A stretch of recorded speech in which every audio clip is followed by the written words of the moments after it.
एक भव्य कार्यक्रम अंतर्राष्ट्रीय महिला संसद कॉन्क्लेव और प्रतिष्ठित महिला पुरस्कार 2023 30 जून को नई दिल्ली भारत के होटल सम्राट में हुआ। एनजीओ प्रोजेक्ट शो द्वारा किए गए इस कार्यक्रम में 33 देशों से भागीदारी हुई, जो महिला सशक्तिकरण और लैंगिक समानता को बढ़ावा देने की दिशा में एकजुट प्रयास का प्रतीक है। सभा में विभिन्न देशों के राजदूतों, उच्चायुक्तों और उल्लेखनीय हस्तियों सहित विशिष्ट अतिथियों की उपस्थिति देखी गई। उल्लेखनीय उपस्थिति लोगों में दक्षिण सूडान गणराज्य के दूतावास में राजदूत महामहिम श्रीमती विक्टोरिया सैमुअल अरू व मंगोलिया दूतावास में राजदूत श्री डम्बजाविन गैनबोल्ड, लेसोथो साम्राज्य के उच्चायुक्त महामहिम श्री थाम्बांग लिनूस खोलुमा और स्लोवेनिया गणराज्य के दूतावास में मिशन के उप प्रमुख सुश्री डर्मा सिनकोवेक। सम्मानित अतिथि में मैक्सिको दूतावास में व्यापार अताशे और लिंग अधिकारी श्री रिकार्डो डैनियल दोलागाडो मनोज, सुश्री सोफिया सालास मोंगे कोस्टा रिका के दूतावास में मंत्री पराम शरदाता और महावाणिज्य। अंतर्राष्ट्रीय महिला संसद कॉन्क्लेव और प्रतिष्ठित महिला पुरस्कार 2023 में 17 प्रतिष्ठित वक्ता एक साथ आए, जिन्होंने संघर्ष और सफलता की अपनी उल्लेखनीय कहानियां साझा की। महिला सशक्तिकरण, लैंगिक वेतन अंतर, महिला नेताओं और कार्यकर्ताओं ने व्यवसाय में महिलाओं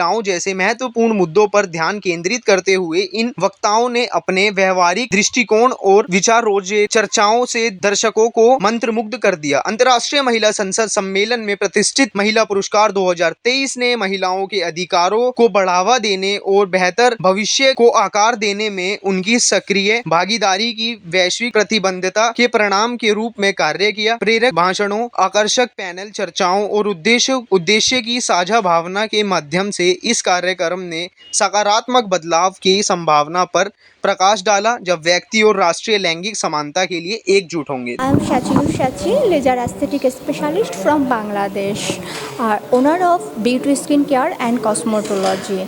मैं ये जो प्रोग्राम है उसके आकर मुझे बहुत ही अच्छा लगा और एक्चुअली नमिता जो मैम है उसने हमको इनवाइट किया, इसलिए उसको बहुत बहुत बहुत धन्यवाद है। इंटरनेशनल वुमेन पार्लियामेंट हर लड़की को लिए बहुत अच्छा प्रोग्राम होगा। I'm a CEO of Tara International and I've done my masters and I'm working as a businesswoman as well as and we are raising them for education and the small works we have doing for various people in our area. Yes, it's a nice platform. आज का platform यहाँ पे काफ़ी अच्छा था। Women empowerment को इतना थोड़ा बूस्टअप मिलेगा इससे, और जो सोशल वर्कर्स है और दूसरे कार्यकर्ता हैं उनको मोटिवेशन भी मिलेगा कि अपने काम को सराहा जा रहा है, तो it is a good opportunity for everyone. I am Zainab Ahmad Patel. I am born in Mauritius and brought up in Canada, and I moved to Bangladesh. I am also an entrepreneur, businesswoman, and I look after multi-business. Originally also from Gujarat, Surat ki hai, right? And I am also empowering women in Bangladesh. In our company, there's at least 80% women working. So for them, I do lots of program, empowerment, bank system, then education, vaccination, breastfeeding campaign for women to be successful on their own. With that. Hi, my name is Tereshni Naidu. I'm from South Africa. I'm the Chief Operating Officer for Gauteng City College, and I'm very proud to be here and honored to be in India to represent my country. I'm very passionate about women empowerment, so I'm very excited to be here to share this platform and to be with such women of honor. I mean, the caliber and the ministers and prime ministers. So I'm very excited to be here, and I would like to thank IWP for inviting me for this event and giving me the opportunity to be a part of this event, and the Parliament Times as well of India for this. I'm really, really honored. Okay, so hi, I'm Arshia Kalichan and I'm from Mauritius. I'm the youngest one at IWP. और मैं basically एक student ही हूँ और मैं social work करती हूँ अपने देश में, एंड आई इंस्पायर यंगस्टर्स.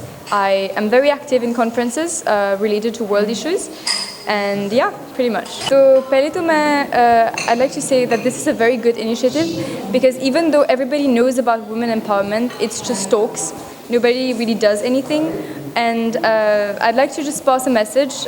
अगर आपकी बेटी कुछ करती है तो आपको उस पर गर्व महसूस करना चाहिए. And don't expect your daughter to be your son, because a daughter is a daughter and a daughter is wonderful just as she is. And I think this conference is passing on a very good message to the youngsters, because the world is changing, our mindset has to change. We don't want to get engrossed in that cycle again, in that vicious cycle. This is not gender war. We are trying to bring equality. We're not trying to be better than men. We need men, but we need ourselves too. I think it is extremely inspiring that India, this is my first time in India. In India, from my country, from Israel, is not well known for its empowerment of women. To come here and to hear the stories of such inspiring women, the amazing work that they do, and feel that this is a priority in this country is extremely impressive. I'm very happy to be here. I'm honored to have participated in this session and to be one of the iconic women. And I think there's a lot of work to be done, but there is the power in the women here to make the change that is needed. International Women Parliament is a great effort attended by the different ladies, a woman empowered lady across the globe. We, Global Trade and Technology Council of India, support it, and we are proud that Mr. and Mrs. Gayekwad has done this great effort, and this is just beginning. We look forward for such kind of bigger events in coming future too. काफ़ी अच्छा लग रहा है. मेरा नाम doctor राजा तालुकदार है और आज मैं as a special guest India women in parliament के फंक्शन में आया हूँ. और ये फंक्शन जो है ये अपने आप में बड़ा मायने रखता है, क्योंकि ये पहली बार हमारे देश में महिलाओं को, विश्व की महिलाओं को एकत्र करने के लिए ये एक एनजीओ के माध्यम से एक मंच बनाया गया है, जिसमें पूरे विश्व की महिलाएं अपने अधिकारों के लिए, है ना, वो लड़ाई लड़े और उनकी बातों को इस मंच के माध्यम से पूरे विश्व में महिलाओं तक पहुँचे और सरकार तक पहुँचे, हर देश की सरकार तक पहुँचे और महिलाओं के कल्याण के लिए हर देश की सरकार उचित कदम उठाए. इस अवसर पर क्या लगता है कि भारत की स्थिति जैसी महिलाओं पे है, क्योंकि महिलाओं की भागीदारी तो हम सुनिश्चित कर देते हैं, लेकिन उनको प्रॉपर भागीदारी मिलती नहीं, केवल कागजों में या कार्रवाइयों में ही होकर रह जाती है. तो क्या आपको लग रहा है विदेशों में भी यही स्थिति है, महिलाओं की हर जगह एक ही स्थिति है? विदेश में महिलाओं की स्थिति इससे थोड़ी बेहतर है जी. वहाँ पर जो है महिलाएं शुरू से ही काफ़ी एडवांस है, लेकिन हमारे देश में थोड़ा सा महिलाओं को पीछे रखा गया है. वो राजनीतिक कारणों से हो सकता है, तो उस कारणों को अब धीरे धीरे, हालांकि जो हमारी सरकार है उसने महिलाओं के लिए काफ़ी अच्छे कदम उठाए हैं और वो स्थिति नहीं है जो आज से 20 साल पहले था. आज काफ़ी स्थिति में से बदलाव आया है और हम लोगों ने इस मौके पर एक द पार्लियामेंट टाइम्स एक न्यूज़ पोर्टल भी लॉन्च किया आज, जिसके मैं संपादक हूँ, एडिटर हूँ, और उसके थ्रू भी हम जो है महिलाओं के अधिकारों के लिए, महिलाओं को, पूरे विश्व के महिलाओं को एक मंच पे लाने के लिए, वो कुछ लिखने वाले हों, कोई राइटर हो तो वो अपने कलम से लिख पाए, कोई काम करने वाले हैं तो उनको एनजीओ के माध्यम से उनको काम दे. मतलब है कि लेडीज़ जो घर के अंदर दबी पड़ी हैं उनको हम लोग आगे लेके आए, ये हमारा एक उद्देश्य है. तो क्या लग रहा है आज जो यहाँ पे बहुत विदेशों से जो महिलाएं आए हैं, एम्बेसी से, अलग अलग देशों के एम्बेसी से लेडीज़ आई हैं और वो अपने देश में के जो है यहाँ के जो प्रोग्राम्स हुआ है उसको वहाँ तक पहुँचाने में कामयाब रहेंगी और काफ़ी सारे जो है प्रॉब्लम्स को शॉर्ट आउट होगा, ये हम आशा करते हैं. क्या लग रहा है जो यहाँ पे जैसे महिलाओं ने अपने अपने एक्सपीरियंस शेयर किए और इंडियन महिलाओं ने भी अपने बारे में जो उनको बताया, तो क्या ये सारी चीज़ें अगर एक पार्लियामेंट अगर महिलाओं का बन जाता है तो इससे पूरे विश्व की महिलाओं को कितनी सुरक्षित अपने आप को महसूस? अभी तक तो ऐसा कोई पार्लियामेंट बना नहीं है और ये एक प्राइवेट तौर पे ही एक ऐसा संभव है कि महिलाएं जो हैं सब एक साथ होकर एक मंच के माध्यम से करें. ठीक है, अलग से कोई पार्लियामेंट बनना तो संभव है नहीं, लेकिन ऐसे कोई एनजीओ जो है जिसके प्रोग्राम में मैं आज आया हूँ और देख रहा हूँ कि सारे देश की महिलाओं को बुलाया गया है, तो ऐसे कदम उठाए जाना चाहिए. मेरे भी कहने का वही मतलब कि एनजीओ के माध्यम से अगर बहुत सारे एनजीओ मिलकर जो महिलाओं के लिए काम करती हैं, हाँ. उस तरीके से जैसे ये इंटरनेशनल वुमेन पार्लियामेंट नाम का जो एनजीओ काम करेगा, तो ये भी महिलाओं को क्या कितनी आगे तक लेके जा पाएगा और विदेशों में भारत उनकी बात को पहुंचाने वाला तो मंच नहीं था ना जी. अब हर देश की महिलाएं जो है एम्बेसीज है, एम्बेसडर है, उनके प्रतिनिधि आए और अपने एक्सपीरियंस को शेयर करें और वो एक विश्व पटल पे जो है उसको बात को रखा जाए, तो ऑटोमेटिकली है कि काफ़ी चीज़ें जो है आगे सॉल्व होने के चांसेस होंगे। क्या मैसेज देंगे आप? मैसेज देंगे कि महिलाएं अपनी लड़ाई लड़े और इस मंच के माध्यम से लड़े और उनका फ्यूचर काफ़ी ब्राइट है और वो अपनी लड़ाई लड़ेंगे तो उनको जो है जो हिस्सेदारी मिलना चाहिए वो मिले। Namaskar, I am Mani Saxena from the incredible country India, and we are here, this International Women Parliament is here to empower all the females around the world, and people from all over the world are here. Ambassadors from all over the world are here, and this is a complete super hit, and all thanks to the organizing committee of International Women's Parliament and Project 100.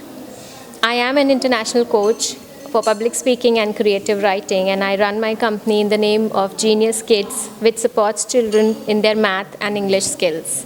जी बिल्कुल, सुन के बहुत अच्छा लग रहा है कि बहुत सारी ऐसी महिलाएं हैं पूरी दुनिया में जो बहुत अच्छा काम कर रही हैं, और दो रीसेंट टर्म्स हैं जो आजकल बहुत चल रहे हैं कुछ सालों से। एक है ब्रेक द ग्लास सीलिंग और दूसरा है मदरहुड पेनल्टी। तो उसको लेके काफ़ी काम हो रहा है। ग्लास सीलिंग मतलब एक जो हम एक शेल जैसा बना लेते हैं अपना, और उसको हमें ब्रेक करना है, तो वो कैसे करना है और कितनी सारी फीमेल्स वो ऑलरेडी कर चुकी हैं। दूसरा है मदरहुड पेनल्टी। उसके जवाब में मैं ये कहूँगी कि फादरहुड पेनल्टी तो नहीं होती है ना। फीमेल अगर माँ बन जाए तो उसको पेनल्टी होती है, she can not work and she gets a lower salary. पर अगर मेल अगर फादर बन जाए, डैड बन जाए, तो उसके लिए कोई भी पेनल्टी नहीं है। So these two terms need real attention from everybody to be broken. And there is one more important thing, which is a structural bias.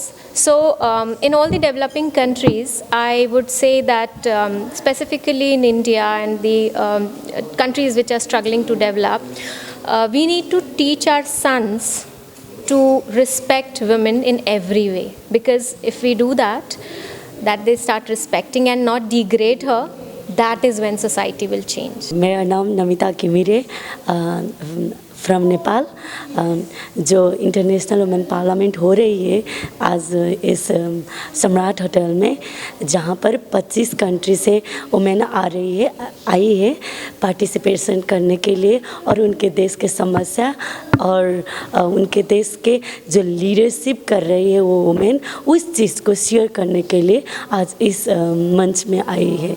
ये मंच सब महिलाओं के लिए है, और इस प्रोग्राम में 15-16 एम्बेसी से हमारी एम्बेसडर और हाई कमिश्नर्स आए हैं। और इस प्रोग्राम के हमारा जो एम्स है, और इस प्रोग्राम के थ्रू से हम महिलाओं के लिए जो इक्वल राइट्स के लिए लड़ रहे हैं, ये हम सोच रहे हैं और ये कर रहे हैं कि on the slogan of the women, by the women and for the women. So these women can decide everything together, and also there is lots of big post for the people in the world, but all for the position, those position for the man. जहाँ पर भी politicals होता है तो उस politicals में जाना है तो वुमेन के लिए 33%, 20%, 20% करके रख दिया जाया होता है। क्यों नहीं 50% करके वुमेन के लिए राइट्स नहीं होता है। और जहाँ पर एज अ जॉब के लिए जाती है वुमेन के लिए क्या होता है कि उनको थोड़ा सैलरी दे के रखा जाया होता है। और एज अ ह्यूमन बॉडी ये जो लाइफ चल रही है जीवन कि 6000 साल से, इतने सालों में भी जैसे मैन और वुमेन का जो गैप है, एज अ सेकंड कैटेगरी में वुमेन का स्टेटस रख दिया है। तो इस चीज़ को चीरने के लिए ये इंटरनेशनल वुमेन पार्लियामेंट को खड़ा किया है, और हम चाहते हैं हर एक देश से वुमेन जुड़ के आए, और इन कमिंग डेज में जब सब ग्लोबल के सब वुमेन यूनिटाइज होके हर एक देश के गवर्नमेंट में रहे हुए उनके कॉन्स्टिट्यूशनल लॉ में जो स्थापित और लिखा हुआ जो चीज़ है और वुमेन के लिए रखा हुआ जो अधिकार है, उस अधिकार को 50-50 और इक्वल राइट्स देके चलाने के लिए हम नॉक करने वाले हैं। जहाँ से इंटरनेशनल वुमेन पार्लियामेंट से हम हर एक कंट्री के गवर्नमेंट को हम नॉक करना चाहते हैं, सब वुमेन मिलके। That's why of the women, by the women, for the women. As a speaker and I am also awardee, और उसके साथ मैं इस प्रोग्राम की वाइस चेयरपर्सन भी हूँ। यहाँ पे हम लोग वुमेन एम्पावरमेंट को लेके बात कर रहे हैं। एज ए इंडियन मुझे लगता है कि इंडिया में वुमेन एम्पावरमेंट का कोई ज़रूरत नहीं। हमारे देश पहले से ही औरतों को बहुत बड़ा मान सम्मान दे के रखा है। जब हम शक्ति की बात करते हैं तो हम माँ दुर्गा को पूजते हैं, जब हम पढ़ाई की बात करते हैं तो हम माँ सरस्वती को पूजते हैं, और जब हम पैसे की बात करते हैं, धन संपत्ति की बात करते हैं तो हम माँ लक्ष्मी को पूजते हैं। स्वाधीनता संग्राम से लेके आज तक हमारे देश का जो इतिहास है उसमें नारी का बहुत बड़ा योगदान रहा है। वर्तमान में इंडिया शायद एक ऐसा इतना बड़ा डेमोक्रेसी है, इस इतने बड़े डेमोक्रेसी में हमने 2 बार हमारा जो संवैधानिक सबसे बड़ा पद है राष्ट्रपति का, वो दो औरतों को दिया गया है, प्रतिभा पाटिल जी, और अभी हमारी वर्तमान राष्ट्रपति है श्रीमती द्रौपदी मुर्मू जी। और हमारा जो सिटिंग जज है सुप्रीम कोर्ट के, वो 11 सिटिंग जज अभी है जो महिलाएं हैं। हमारे इस देश में महिला के लिए बहुत सारे कानून हैं जो उनके ऊपर हुए गए किसी भी अत्याचार को बंद करने के लिए काफ़ी हैं। बस इतना है, जागरूकता का जो थोड़ा सा अभाव है ग्रामीण क्षेत्र में, उसे हमें ठीक करके सामने लाना है।